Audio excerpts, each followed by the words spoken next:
Hello प्यारे बच्चों, क्या हाल चाल। मैं केशव मेहता लेके आ गया हूं आपके अपने चैनल सर्वोत्तम बायोलॉजी क्लासेस पर एक नया लेक्चर। ये लेक्चर जो होने वाला है मेनली आपके बोर्ड एग्जाम 2026 के लिए बहुत ही बढ़िया, बेहतरीन और बहुत ही इंपॉर्टेंट लेक्चर होने वाला है।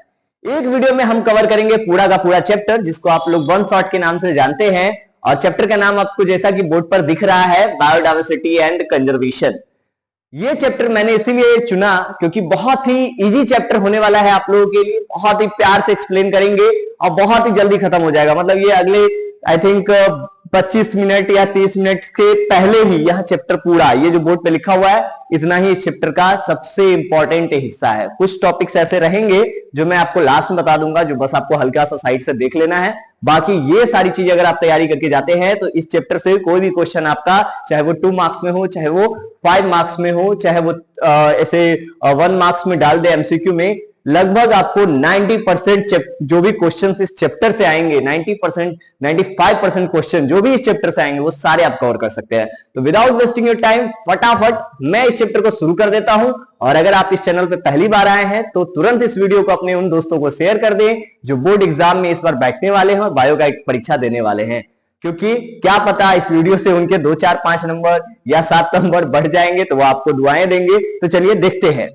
अभी हमारे पास सबसे पहला जो काम होने वाला है वो ये होगा कि बायोडायवर्सिटी क्या है, बायोडायवर्सिटी किसे कहते हैं, व्हाट इज बायोडायवर्सिटी, या हिंदी में चले जाएं तो जैव विविधता किसे कहते हैं। तो अभी सबसे पहले हम देखेंगे इसकी डेफिनेशन। बायोडायवर्सिटी, वैसे हमारे यहाँ जो बच्चे ऑफलाइन बैचेस में पढ़ते हैं उन सबको पता है, ये चैप्टर मैंने पढ़ा रखा है उन लोगों को भी। बायोडायवर्सिटी के बारे में अगर बात करें तो 2 वर्ड से मिलकर बना है, बायो और डायवर्सिटी। बायो का मतलब जहां पे लाइफ है, तो दूसरी तरफ डायवर्सिटी का मतलब है डिफरेंसेस, यानी डिफरेंट टाइप ऑफ लाइफ जो हमारे अर्थ पे या हमारे किसी गिवन एरिया में प्रेजेंट रहता है, उसको हम लोग बोल देते हैं उस एरिया की बायोडायवर्सिटी। तो मोस्टली जो बायोडायवर्सिटी टर्म यूज करते हैं वो पूरे ओवरऑल अर्थ के लिए यूज करते हैं, लेकिन अगर एक गिवन एरिया भी दिया जा सकता है, फॉर एग्जांपल जैसे अगर एक मान लो बिहार की डायवर्सिटी, बिहार की बायोडायवर्सिटी कितनी है, ये भी पूछा जा सकता है, बट ये एग्जाम में नहीं आता। तो चलिए देखते हैं इधर बायोडायवर्सिटी क्या है। तो मैंने एक डेफिनेशन आपको बोर्ड के लिए तैयार कर दिया कि भाई बोर्ड में अगर पूछा जाता है व्हाट इज बायोडायवर्सिटी, तो आप लिख सकते हैं total number of species present in A given area. एक गिवन एरिया, एक क्षेत्र आपको पहले से बता दिया गया कि इस क्षेत्र का जो टोटल बायोडायवर्सिटी कितना होना चाहिए, या total number of species present in A given area, कि इस एरिया में कितने तरह के स्पीसीज प्रेजेंट हैं, उसको उस एरिया का बायोडायवर्सिटी बोल देंगे। कोई एरिया दे दिया और उस एरिया में कितने तरह के लिविंग ऑर्गेनिज्म या कितने तरह के स्पीसीज टोटल प्रेजेंट हैं, इसी को कहते हैं हम लोग उस एरिया का बायोडायवर्सिटी। फॉर एग्जाम्पल अर्थ की जो बायोडायवर्सिटी है वो अप्रोक्सीमेट 1.7 से 1.8 मिलियन है। ये डेटा गूगल से मैच नहीं करेगा, एनसीईआरटी का डेटा है, क्लास 11th में पढ़ाया जाता है कि 1.7 से 1.8 मिलियन के आसपास अर्थ की बायोडायवर्सिटी है। गूगल से आप एग्जैक्टली रिसर्च करने चले जाओगे तो लगभग अप्रोक्सीमेट आपको 6 मिलियन के आसपास मिल जाएगा। और ऐसे एक रॉबर्ट मे नाम के साइंटिस्ट हैं, हम लोग आगे पढ़ेंगे उनके बारे में। अभी पहले इधर देखते हैं। बायोडायवर्सिटी टर्म जो है ये दिया किसने, तो एडवर्ड विल्सन ने। एडवर्ड विल्सन ने बायोडायवर्सिटी टर्म को पॉपुलराइज्ड किया था, दिया था। पैटर्न्स की बात करें तो एक 2 टॉपिक है हमारे पास, एक है लैटिट्यूडनल ग्रेडियंट्स और एक है species area relationship. Latitudinal gradients में हमें बताया गया कि स्पीसीज की जो डायवर्सिटी है, यानी कि स्पीसीज जो पाए जाते हैं वो उनकी संख्या डिक्रीज हो जाती है, घटती चली जाती है। कहां, इक्वेटर से पोल की तरफ। अगर हम अर्थ के इक्वेटर पे, यानी कि कह लो एक तरह से जो हिस्सा सन से डायरेक्ट मतलब सूरज से सीधी रोशनी प्राप्त करता है, उस हिस्से को इक्वेटर बोलते हैं। तो इक्वेटर पे देखेंगे तो स्पीसीज की संख्या यानी कि बायोडायवर्सिटी सबसे ज्यादा है, और पोल की तरफ देखेंगे तो सबसे कम है। यानी कि जब आप इक्वेटर से धीरे धीरे पोल की तरफ बढ़ते चले जाएंगे तो स्पीसीज की संख्या यानी जीवों की संख्या घटती चली जाएगी। ठीक है, आगे चलते हैं। स्पीसीज रिचनेस यानी स्पीसीज की जो संख्या है वो सबसे अधिक होती है कहां, ट्रॉपिकल रीजन में, ठीक है। ट्रॉपिकल रीजन जो होता है वो इक्वेटर के पास है। तो हमारा जो अर्थ का सेंट्रल हिस्सा जो कि सूरज से डायरेक्ट रोशनी प्राप्त करता है, उन हिस्सों में जीवों की संख्या सबसे अधिक होगी, और पोल के जो साइड है यानी कि साउथ पोल है, नॉर्थ पोल है, तो उधर जीवों की संख्या यानी स्पीसीज की डाइवर्सिटी यानी कि बायोडाइवर्सिटी सबसे कम होगी। चलिए अब बात करते हैं दूसरा स्पीसीज एरिया रिलेशनशिप। तो इसमें भी एक साइंटिस्ट का नाम आता है Alexander von Humboldt. Alexander von Humboldt, तो ये जो एक वैज्ञानिक थे, इकोलॉजिस्ट थे, तो इन्होंने एक स्टडी किया और इन्होंने बताया कि जीवों की संख्या बढ़ती चली जाती है, जीवों की संख्या स्पीसीज रिचनेस इंक्रीज हो जाता है विद इंक्रीजिंग एक्सप्लोर्ड एरिया। जैसे जैसे हम एरिया बड़ा करते चल जाएंगे, 5 किलोमीटर में देखेंगे तो जीवों की संख्या है अगर मान लो 1000, तो 10 किलोमीटर में देखेंगे तो जीवों की संख्या और बढ़ जाएगी, 50 किलोमीटर में देखेंगे तो जीवों की संख्या और बढ़ जाएगी, और ऐसे करते करते अगर हम 1,00,000 किलोमीटर में देखेंगे तो जीवों की संख्या बहुत अधिक होगी। ऐसा कहना था अलेक्जेंडर वॉन हम्बोल्ट का। ये मैंने एग्जांपल दिया है, एग्जैक्ट डेटा नहीं था, लेकिन इसका एक लिमिट रहेगा। लिमिट रहेगा इन द सेंस कि जैसे जैसे हम एरिया बढ़ाएंगे जीवों की संख्या बढ़ेगी, लेकिन एक लिमिट तक ही बढ़ेगी। उसके बाद कितना भी हम मान लो कि अर्थ क्रॉस कर गए, अर्थ के बाहर चले गए, तो अर्थ के बाहर हम कितना भी एरिया बढ़ाते चल जाएंगे, अभी मौजूदा डेटा में जीवों की संख्या यानी कि स्पीसीज की डाइवर्सिटी नहीं बढ़ने वाली है, ठीक है। थोड़ा सा मैंने इस लेक्चर को स्पीड कर रखा है, इसलिए स्पीड कर रखा है क्योंकि ये रिवीजन के लिए है, वन शॉट रिवीजन के नाम से मैं ये वीडियो डालने वाला हूं, और थोड़ा सा स्पीड रहेगा ही क्योंकि पूरा एक वीडियो में पूरा चैप्टर ही खत्म होने वाला है। चलिए आगे, जब इसी बात को अलेक्जेंडर वॉन हम्बोल्ट की बातों को जब हमने एक ग्राफ के जरिए, मैथमेटिकल ग्राफ के जरिए रिप्रेजेंट करने की कोशिश की, तो उसका जो रिजल्ट हमारे पास आया वो कुछ ऐसा आया, जैसे मान लो कि वो रेक्टेंगुलर हाइपरबोला की तरह दिखने लगा, ठीक है। और इस तरफ अगर हम स्पीसीज की संख्या लिख दें और इस तरफ एरिया लिख देंगे, तो ये कुछ रेक्टेंगुलर हाइपरबोला के रूप में बढ़ता चल जाता है। चलिए उसके बाद यहां से हम लोग इस तरफ आते हैं, ये वाला नीचे का पोर्शन हम लोग लास्ट में कवर करेंगे। उसके बाद बात करते हैं रिवेट पॉपर हाइपोथेसिस का। रिवेट पॉपर हाइपोथेसिस क्या है? तो एक वैज्ञानिक फिर से आते हैं, पॉल एलरिच। पॉल एलरिच ने क्या बोला? इन्होंने बताया हमारे इकोसिस्टम को एक एरोप्लेन से कंपेयर किया, हमारा इकोसिस्टम और एक एरोप्लेन। जिस तरह से एक एरोप्लेन होता है तो एरोप्लेन में बहुत सारे रिवेट्स होते हैं, रिवेट्स मतलब नट बोल्ट होते हैं, बहुत सारे स्क्रूज होते हैं। तो जिस तरह एक एरोप्लेन है और एरोप्लेन में से अगर एक आध नट खुल जाए, सीट वाले हिस्से में से या कह लो कि गेट उट के हिस्से में से एक आध नट खुल जाए, तो उससे प्लेन को ज्यादा फर्क पड़ने वाला नहीं है। लेकिन जैसे जैसे खिड़कियों के नट्स खुलते चले जाएं या कह लो कि उसके विंग्स के यानी कि उसका जो साइड वाला हिस्सा विंग यानी कि पंख टाइप का बना रहता है एरोप्लेन का, अगर उसके नट्स खुलने लगे तो प्लेन बहुत ही ज्यादा कमजोर हो सकता है, खतरनाक हो सकता है। या कह लीजिए अगर हम प्लेन में कुछ इंपॉर्टेंट नट्स को हटा दे, स्क्रूज को हटा दे, तो प्लेन क्रैश भी कर सकता है। बिल्कुल उसी तरह से यहां पर पॉल एलरिच ने हमारे इकोसिस्टम के बारे में बताया। इन्होंने क्या बोला कि एक एरोप्लेन में, एरोप्लेन मींस इकोसिस्टम में, अगर एक पैसेंजर एक रिवेट यानी एक नट को खोल दे, एक प्रजाति विलुप्त हो जाए हमारे इकोसिस्टम से, तो इससे फ्लाइट की सेफ्टी यानी हमारे इकोसिस्टम के काम करने पर कोई फर्क ज्यादा नहीं पड़ेगा। लेकिन जैसे जैसे ज्यादा रिवेट्स खुलेंगे, ज्यादा रिवेट्स मतलब ज्यादा स्क्रूज खुलेंगे, ज्यादा प्रजातियां विलुप्त होंगी, ज्यादा स्पीसीज एक्सटिंक्ट होंगे, तो प्लेन धीरे धीरे करके कमजोर हो जाएगा। प्लेन कमजोर होना in the sense ecosystem collapse कर जाएगा। एक प्रजाति से थोड़ा मोड़ा फर्क पड़ता है, लेकिन अगर हम प्रजाति ज्यादा विलुप्त होते चले गए, ज्यादा से ज्यादा पौधे विलुप्त होने लगे, जानवर विलुप्त होने लगे, कीड़े विलुप्त होने लगे, पक्षियां विलुप्त होने लगेंगी, तो धीरे धीरे हमारा इकोसिस्टम कोलैप्स कर जाएगा। मतलब इंसानों के जिंदा रहने के लिए बाकी सभी जीवों का जिंदा रहना बहुत जरूरी है। और ये बात बताया किसने? पॉल एलरिच ने। और इस हाइपोथेसिस को बोला गया रिवेट पॉपर हाइपोथेसिस। बहुत अच्छा क्वेश्चन है, इस बार के मॉडल पेपर में भी, कई सारे मॉडल पेपर में मैंने इसको देखा था। आते इधर लॉस ऑफ बायोडाइवर्सिटी की, बायोडाइवर्सिटी लॉस है क्या? तो आईयूसीएन की रेड लिस्ट जो कि 2004 में जारी की गई थी, उसमें बताया गया कि बहुत सारी प्रजातियां धीरे धीरे करके विलुप्त होती जा रही हैं इंसानों के लालच ने। ठीक है, अभी देखोगे अरावली बहुत ही ज्यादा ट्रेंड में चल रहा था। क्यों चल रहा था? तो एक पढ़ा लिखा जो बायोलॉजिस्ट होगा या जिसने इकोलॉजी का अध्ययन अच्छे से किया होगा उसे पता है कि अरावली ट्रेंड में क्यों चल रहा था। बाकी ऐसे नॉर्मल लोगों के लिए वो बस कुछ पहाड़ियां थी, लेकिन जो लोग पढ़े लिखे हैं उन्हें पता है कि वो बहुत सारे जीवों का घर है, बहुत सारे पेड़ पौधे जीव जंतु का घर है और हर जीव का होना जरूरी है। अगर हम इकोसिस्टम को नहीं बचाएंगे तो ये इकोसिस्टम हमें बचाने वाला नहीं है। खैर, हम लोग अपने टॉपिक पे रहते हैं। तो IUCN रेड लिस्ट 2004 में जारी किया गया, जिसमें बताया गया कि इंसानों के बढ़ते लालच ने लगातार पिछले कह सकते हो कुछ शताब्दियों में, कुछ सेंचुरीज में बहुत सारे जीवों का लॉस पहुंचाया है। बहुत सारे जीव इनके कारण विलुप्त होते चले गए, जिसमें से नाम आया डोडो, क्वागा, थाइलासीन, एक और नाम है स्टेलर सी काउ। उसके अलावा भी बहुत सारे ऐसे जीव हैं जो लगातार घटते चले जाते हैं, घटते चले जा रहे हैं। अगर आप अपने आसपास देखेंगे तो बहुत सारे बर्ड्स आपको दिखने बंद हो गए हैं, बहुत सारे कह सकते हो एनिमल्स आपको दिखने बंद हो गए हैं। और उसके पीछे के कारणों को जब आप जाके रिसर्च करते हो, अभी तो AI भी है रिसर्च करने में आपकी मदद करता है, तो आप उन सब चीजों से रिसर्च करके देखो तो आपको बड़ा ही इंटरेस्टिंग डेटा सब मिलेगा।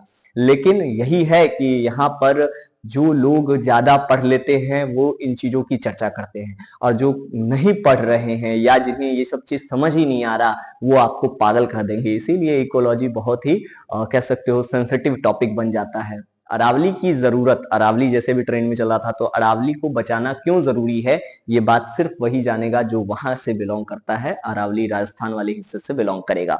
खैर, तो यहाँ पर ये IUCN रेड लिस्ट 2004 में जारी किया गया, जिसमें बताया गया कि डोडो, क्वागा, थाइलासीन इस तरह के कुछ जीव जंतु लगातार लॉस मतलब खत्म होते जा रहे हैं, विलुप्त होते जा रहे हैं। इसका कारण क्या रहा? तो उसका सबसे बड़ा कारण रहा हैबिटेट लॉस। हैबिटेट लॉस क्या होता है भाई? कि भाई किसी का घर है, कोई जीव जंतु पेड़ पौधा किसी खास इलाके किसी खास क्षेत्र में पाया जाता है, और अगर हम उसका घर ही उससे छीन लेंगे, अगर उसके घर को ही हटा देंगे, हैबिटेट को ही नष्ट कर देंगे। क्यों नष्ट करेंगे? तो ये जाकर बड़े बड़े इंडस्ट्री कह सकते हो बिजनेसमैन या कह लो कि बड़े बड़े जो शहर बसाए जाते हैं, डेवलपमेंट किए जाते हैं, तो उन लोगों से पूछो, एक होता है डेवलपमेंट और एक होता है सस्टेनेबल डेवलपमेंट। पढ़े लिखे लोग रहेंगे तो वो सस्टेनेबल डेवलपमेंट चाहेंगे, और एक होता है कि पढ़े लिखे मूर्ख वाले भी, तो उनको चाहिए सिर्फ डेवलपमेंट, वो सोचते हैं कुछ और। लेकिन सस्टेनेबल डेवलपमेंट जो है वो ज्यादा जरूरी होता है, यानी कि नेचर भी बचा रहे और हमारा डेवलपमेंट भी होता रहे। तो हैबिटेट लॉस जो है ना, ये सबसे बड़ा कारण है बायोडायवर्सिटी लॉस का। दूसरा, ओवर एक्सप्लॉइटेशन। ओवर एक्सप्लॉइटेशन मतलब क्या? कि हमें किसी चीज से बेनिफिट मिल रहा है, अच्छी बात है, मान लो कि कोई भी ऐसा जीव जंतु पेड़ पौधा है जिससे हमें फायदा पहुंच रहा है, तो हम उसका प्रयोग करेंगे, बिल्कुल करेंगे, क्योंकि हम इंसान हैं और हमें इकोनॉमिक बेनिफिट चाहिए। लेकिन इसका यह मतलब नहीं है कि हम उसको इतना यूज करें, इतना यूटिलाइज करें कि वो बेचारा विलुप्त हो जाए। ये जो होता है इसको कहा जाता है ओवर एक्सप्लॉइटेशन। जैसे कि एक कबूतर की एक प्रजाति थी पैसेंजर पिजन, ये बेचारा बहुत खतरे में है। क्यों? क्योंकि लोगों ने इसको ओवर एक्सप्लॉइट किया, मतलब इसके मीट को बहुत ज्यादा लोगों को पता नहीं क्यों पसंद आ गया, और पसंद आने की वजह से लोगों ने इसको ओवर एक्सप्लॉइट करना शुरू कर दिया, कि जरूरत से ज्यादा इसके मीट को कंज्यूम करना शुरू कर दिया। तो फिर इनकी आबादी लगातार घटती चली गई, और आज के डेट में ये इंडेंजर्ड वाले में आता है, यानी कि खतरे वाली प्रजातियों में से आता है, मतलब जो खुद खतरे में है, उसका अस्तित्व खतरे में है। चलिए आगे चलते हैं, alien species invasion. Alien species मतलब आप ये मत सोचना एलियंस के बारे में बात चल रही है। एलियन स्पेसीज मतलब कोई बाहरी प्रजाति का आ जाना। जैसे यहाँ पे मैंने एक लिखा है सिक्लिड फिश के बारे में, ये एक मछली की प्रजाति हुआ करती है, और एक लेक था, मुझे उस झील का नाम तो ध्यान नहीं है, लेकिन वहां यह पाया जाता था।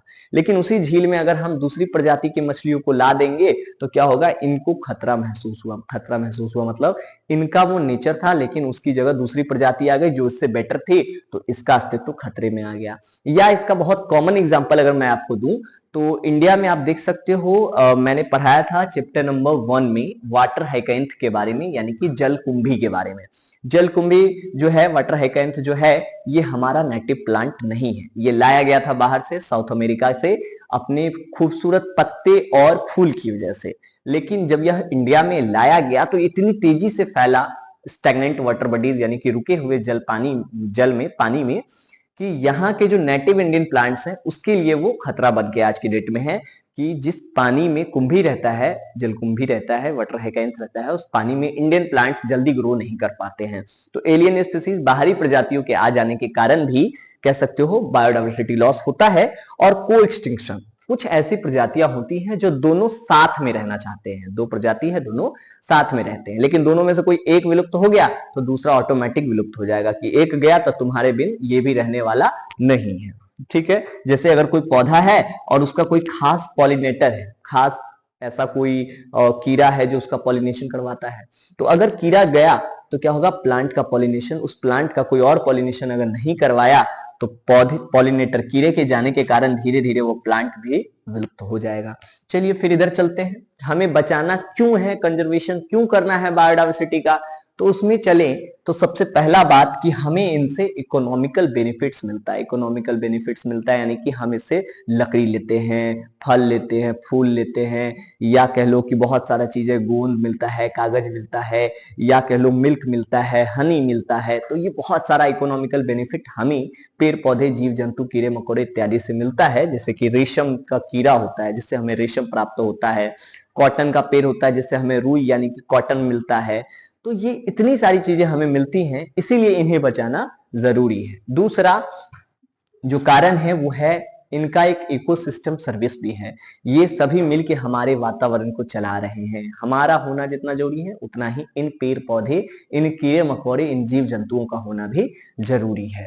तो इसका अपना इकोसिस्टम सर्विस सब है। और तीसरा हमारा मोरल ड्यूटी है, क्योंकि इंसानों के बारे में मैंने अपने बैच में हमेशा एक बात बोली है कि इंसान एक ऐसा जानवर है जो अपने आप को जानवर नहीं मानता है और सबसे विकसित जानवर है। तो अगर आप सबसे विकसित हैं, अगर आप सबसे डेवलप्ड हैं, इवॉल्व्ड हैं, पढ़े लिखे हैं, समझदार हैं, सभी जानवरों में आप सबसे ज्यादा इवॉल्व किए हैं, सबसे ज्यादा विकसित जानवर माने जाते हैं, तो आपका एक नैतिक कर्तव्य बनता है कि इन सभी का रक्षा करना, क्योंकि आप सबसे बड़े हैं, दिमाग है आपके पास, तो बाकी सभी जीव जंतु, पेड़ पौधे, कीड़े मकोड़े इत्यादि की रक्षा करना आपका कर्तव्य है, इंसानों का कर्तव्य है। तो इन्हीं सब कारणों से हमें बायोडायवर्सिटी को बचाने की जरूरत है। जब बोर्ड में एग्जाम लिखना होगा तो इन सब में आप इंक्लूड कर दीजिएगा that's why we should conserve biodiversity. हर लाइन में आप ऐसे डाल दीजिएगा कि reason for conservation are following, और जैसे डाल दिए we derive economical benefits, that's why we should conserve biodiversity. It has ecosystem service, that's why we should conserve biodiversity. चलिए, अब बायोडायवर्सिटी कंजर्वेशन दो तरह से कर सकते हैं हम, एक है इन सितु और एक है एक्स सितु। इन सितु कंजर्वेशन क्या है कि जब हम किसी जीव को ऑन साइट बचाएंगे, ऑन साइट मतलब जो जीव जहां पाया जाता है उस जीव को हम वहीं पर बचाएं, या अपने द्वारा बनाए गए हैबिटेट्स में बचाएंगे, तो वैसे कंजर्वेशन के मेथड को इन सितु कंजर्वेशन कहते हैं। तो एक कंजर्वेशन करेंगे ऑर्गेनिज्म का नेचर में ही या इंसानों के द्वारा बनाए गए इकोसिस्टम में, नेचुरल इकोसिस्टम में करें या इंसानों द्वारा बनाए गए इकोसिस्टम में करेंगे, तो इस तरह के कंजर्वेशन को इन सितु कंजर्वेशन कहते हैं। जैसे कि national park, sanctuary, sacred forest, biosphere reserve, ये सब ऐसी जगहें हैं जहां पर हम जीव जंतुओं को सुरक्षित रखते हैं। एक्स सितु कंजर्वेशन क्या है, तो एक्स सितु कंजर्वेशन का मतलब हो गया ऑफ साइट कंजर्वेशन, मतलब जो जीव जहां पाया जाता है, जहां उसको होना चाहिए वैसा हैबिटेट न देकर उसको कहीं और शिफ्ट कर देना, इसको बोला जाता है एक्स सितु कंजर्वेशन। जैसे कि जूलॉजिकल पार्क, जिसको हम लोग चिड़ियाघर या जू के नाम से जानते हैं, तो वहां हम लोग उसको क्यों रखते हैं, ताकि उसे बचाया जा सके। बोटेनिकल गार्डन, जो कह सकते हो उसको वनस्पतिक उद्यान कहते हैं, यानी एक ऐसा जगह जहां पर पेड़ पौधों को लगाया जाता है और उसकी सुरक्षा की जाती है। जेनेटिक रिसोर्स सेंटर, ये सब नेचुरल नहीं है, ठीक है, तो ये सबको बोलते हैं एक्स सितु कंजर्वेशन, मतलब जहां उसको होना चाहिए वहां से हटाकर कहीं और रखेंगे और वहां उसको सुरक्षित रखेंगे, तो एक्स सितु कंजर्वेशन। और दूसरा पहला था इन सितु, जहां जो जीव जहां होना चाहिए उसको वहीं प्रोटेक्ट करेंगे या उसके जैसे ही हैबिटेट को कहीं बनाकर उसमें प्रोटेक्ट करेंगे उसको, तो इसको बोलेंगे इन सितु कंजर्वेशन। फिर उसके बाद एक टॉपिक है हमारा हॉटस्पॉट। हॉटस्पॉट का मतलब क्या है, एक मोबाइल वाला हॉटस्पॉट होता है, लेकिन ये वाला हॉटस्पॉट वो नहीं है। एक ऐसा एरिया जहां पर स्पेसीज रिचनेस बहुत हाई है, मतलब बहुत सारे जीव पाए जाते हैं, बहुत सारे जीव जंतुओं की संख्या वहां पर जो है, कोई ऐसा एरिया जहां पर जीव जंतुओं की संख्या बहुत अधिक है, पेड़ पौधों की संख्या बहुत अधिक है, लेकिन उसमें भी हाई एंडेमिज्म, हाई एंडेमिज्म, वहां पर जो जीव जंतु पाए जा रहे हैं, सबसे खास बात यह होगी कि वो सिर्फ वहीं पाए जा रहे हैं। एक ऐसा एरिया जहां पर जीव जंतु, पेड़ पौधों की संख्या बहुत अधिक है और वहां जो ऑर्गेनिज्म पाए जा रहे हैं वो सिर्फ वहीं पाए जा रहे हैं, और वो बहुत थ्रेटेंड है। थ्रेटेंड मतलब कि उन पे बहुत खतरा है, अगर वो वहां से विलुप्त हुए तो पूरी दुनिया से विलुप्त हो जाएंगे। तो ऐसे जगहों को हम लोग बोलते हैं हॉटस्पॉट। फुल फॉर्म ऐसे पूरा नाम इसका होता है बायोडायवर्सिटी हॉटस्पॉट। दुनिया में 34 हॉटस्पॉट्स हैं, जिसमें से 3 इंडिया में हैं। पहला है वेस्टर्न घाट और श्रीलंका का हिस्सा, दूसरा है इंडो बर्मा और तीसरा है हिमालय। इसको समझने के लिए आप बहुत कॉमन तरीके से समझ सकते हैं कि हिमालय पर बहुत सारी जड़ी बूटियां पाई जाती है, हिमालय की तराइयों में, और तराई मतलब होता है निचले हिस्से में। और ये ऐसी प्रजातियां हैं जो सिर्फ हिमालय पे मिलती है, दुनिया में और कहीं भी नहीं मिलती। तो अगर ये वहां से विलुप्त हो गए तो पूरी दुनिया से विलुप्त हो जाएंगे। इसीलिए हिमालय के उन जगहों को, या कह लो हिमालय को, हम लोग क्या बोलेंगे, हॉटस्पॉट बोलेंगे। खैर, ये रहा इस चैप्टर का सबसे इंपॉर्टेंट जो हो सकता था वो टॉपिक। इतना अगर आप अच्छे से कवर कर लेते हैं तो लगभग 90 से लेकर 95% क्वेश्चन आप इस चैप्टर से कवर कर लोगे। ठीक है, लेकिन 2-4% जो एक्स्ट्रा होता है, एक्स्ट्रा जिसका किताब में डायरेक्टली चर्चा नहीं है लेकिन थोड़ा थोड़ा छुपा छुपा के चर्चा है, लेकिन पूछा जा सकता है बायोडायवर्सिटी में। तो जैसे कि एक रॉबर्ट मे नाम के वैज्ञानिक थे, उन्होंने बताया कि धरती पर अभी तक 1.7 तो खोजे जा चुके हैं, लेकिन लगभग 7 मिलियन यानी 70 लाख प्रकार के जीव जंतु पेड़ पौधे अभी भी खोजना बाकी है। तो ये बात भी पूछा जा सकता है। दूसरा, इंडिया जो है दुनिया के 12 मेगा बायोडायवर्सिटी कंट्री में आता है। इंडिया के पास दुनिया भर का लगभग 8.1%, लगभग 8% जीव जंतु पेड़ पौधे कीड़े मकोड़े इत्यादि पाए जाते हैं। तो दुनिया में 12 ऐसे देश जिसके पास सबसे ज्यादा बायोडायवर्सिटी है, उसमें से एक हमारा इंडिया है। आगे चलते हैं तो वर्ल्ड एनवायरनमेंट डे, विश्व पर्यावरण दिवस मनाया जाता है 5 जून को। इस पे ऑब्जेक्टिव मिल सकता है आपको। और 28 जुलाई को मनाया जाता है विश्व संरक्षण दिवस, यानी कि वर्ल्ड कंजर्वेशन डे। इतना आप कवर कर लो। और बाकी ऐसे एक्स्ट्रा में अगर आप देखना चाहो तो क्या करना है आपको, तो देखना है आपको नेशनल पार्क की लिस्ट कि कौन सा नेशनल पार्क इन इंडिया। आप ऐसे डेटा निकाल लेना या मुझे व्हाट्सएप कर देना, मैं आपको मुझे इंस्टा पे कांटेक्ट कर लेना, जहां भी आप कांटेक्ट करना चाहो, तो मैं आपको उसका लिस्ट दे दूंगा कि नेशनल पार्क, कौन सा नेशनल पार्क है जो कहाँ पाया जाता है, और वहां किस जानवर को या किस जीव को कंजर्व किया जा रहा है, सुरक्षित रखा जा रहा है। जैसे मान लो 1 मिनट के लिए गिर नेशनल पार्क है, तो गिर नेशनल पार्क किसके लिए है, तो भाई साहब पता चलेगा शेरों के लिए। शेरों के लिए आप वहां पे कंजर्वेशन किया जाता है। और दूसरा रेड डाटा बुक, इसके बारे में आप देख लेना कि रेड डाटा बुक क्या होता है। ऐसे हम ओरली बता देते हैं कि रेड डाटा बुक एक तरह का डेटा है जिसमें ये बताया जाता है कि दुनिया में अभी जीवों की कुल संख्या कितनी है, कौन से जीव ऐसे हैं जो बहुत ही खतरे में हैं, कौन से जीव ऐसे हैं जो पिछले 100, 200, 500 साल में विलुप्त हो गए हैं। जीवों के विलुप्त होने का, जीवों के एक्सटिंक्ट होने का जो सबसे बड़ा कारण है वो इंसान है। इंसानों ने अपनी लालच की हदों को पार किया है और दूसरे जीवों को बर्बाद किया है। आगे चलते हैं तो यहाँ पर 3 टॉपिक आता है डेफिनेशन वाला। डेफिनेशन क्या है आपको, इंडेंजर्ड स्पीसीज क्या होते हैं, दूसरा एक्सटिंक्ट स्पीसीज क्या होते हैं, और तीसरा इंडेमिक स्पीसीज क्या होते हैं। ये 3 डेफिनेशन भी आपको याद कर लेना, देख लेना, आप मुझसे व्हाट्सएप पे मांग लेना, नहीं कुछ तो टेक्नोलॉजी का यूज करो, एआई जिंदाबाद। और सैक्रेड ग्रुप्स क्या होते हैं, सैक्रेड ग्रुप्स ऐसे शुद्ध हिंदी में बोला जाए तो इसको पवित्र उपवन बोला जाता है, यानी कुछ खास जंगल। तो सैक्रेड ग्रुप्स को समझने के लिए मैं एक मूवी रिकमेंड करता हूं हमेशा बच्चों को, अवतार 2। लेकिन ये मूवी अभी आपको नहीं देखनी है, ये मूवी आपको देखनी है आफ्टर एग्जाम। आप अवतार एस एंड फायर भी आया है और भी बहुत सारे अवतार से सीरीज आती है पूरी। तो सैक्रेड ग्रुप्स ऐसे जंगल होते हैं जो बहुत ही पवित्र माने जाते हैं, और वहां रहने वाले लोग उन जंगलों की रक्षा करते हैं। तो इस तरह के जो भी आपको मैंने पढ़ाया है इन सबको रिवाइज कीजिए। बाकी बहुत जल्दी कमेंट सेक्शन में आप बता सकते हैं कि आपको किस चैप्टर का वीडियो चाहिए, वन शॉट मैं उस चैप्टर पे वीडियो बना दूंगा फटाफट, और उस चैप्टर के उस वीडियो को मैं यूट्यूब पे इसी चैनल पे डाल दूंगा। आप पूरा पढ़ लेना और 2 तारीख को बढ़िया से एग्जाम देना है। डरने की कोई बात नहीं है, केशव सर आपके साथ है, केशव भाई आपके साथ है। बस जाते जाते लाइक वीडियो दबा दीजिएगा, वो लाइक का जो सिंबल होता है उसको दबा दीजिएगा। दूसरा चीज कमेंट कर दीजिएगा। तीसरा चीज क्या करना है, वैसे दोस्तों को भेज दो जो ये चैप्टर छोड़ दिए। Thank you so much.